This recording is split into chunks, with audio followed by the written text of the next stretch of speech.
తండ్రి లాంటి నా మామగారి ప్రేమను కోల్పోవడానికి గల కారణం మీరేనంటూ అక్కినేని కోడలైన అక్కినేని శోభిత అయితే ఒక ఎమోషనల్ వీడియోని షేర్ చేసుకురావడం జరిగింది. నా మామగారు ఇప్పటికీ కూడా నన్ను తండ్రిలా చూసుకుంటూ వచ్చారు. అలానే మా ఇద్దరం ఉన్న బంధుత్వం అనేది తండ్రి కూతుర్ల బంధుత్వం. ఈ బంధుత్వాన్ని పట్టుకొని లేనిపోని నిందలు వేస్తూ మీరు మాట్లాడే మాటలు ఏమాత్రం కూడా బాగోలేదు. మమ్మల్ని బాధ పెట్టేలాగే ఉన్నాయి మీ మాటలు అంటూ చెప్పుకొచ్చారు. నా మామగారు చాలా ఎమోషనల్ అవ్వడం జరిగింది. మీ మాటలతో మమ్మల్ని బాధ పెట్టకండి. త్వరలోనే మాకు పండంటి బిడ్డ పుట్టబోతూ ఉన్నాడు. అలానే మా ఇంటికి ఒక ఆనందం వచ్చింది. మా ఫ్యామిలీకి ఒక వారసుడు రాబోతున్నాడు. ఆ వారసుడు వచ్చే ఆనందంలో మేమంతా కూడా సెలబ్రేషన్స్ అయితే జరుపుకుంటూ ఉన్నాము.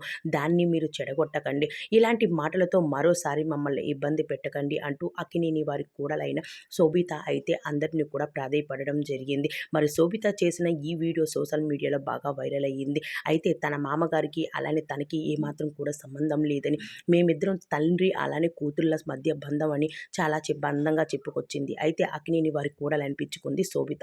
అయితే ఈ శోభిత చేసిన ఈ వీడియో సోషల్ మీడియాలో వైరల్గా మారింది. ఆ వీడియోని మనం ఈ వీడియోలో చూసేద్దాం. మా వీడియో మీకు నచ్చినట్టయితే మా ఛానల్ని సబ్స్క్రైబ్ చేసుకోండి. పక్కనే ఉన్న బెల్ ఐకాన్ని చేసుకోండి. త్వరలోనే పండంటి బిడ్డకు శోభిత జన్మనివ్వాలని మనం కోరుకుంటాం.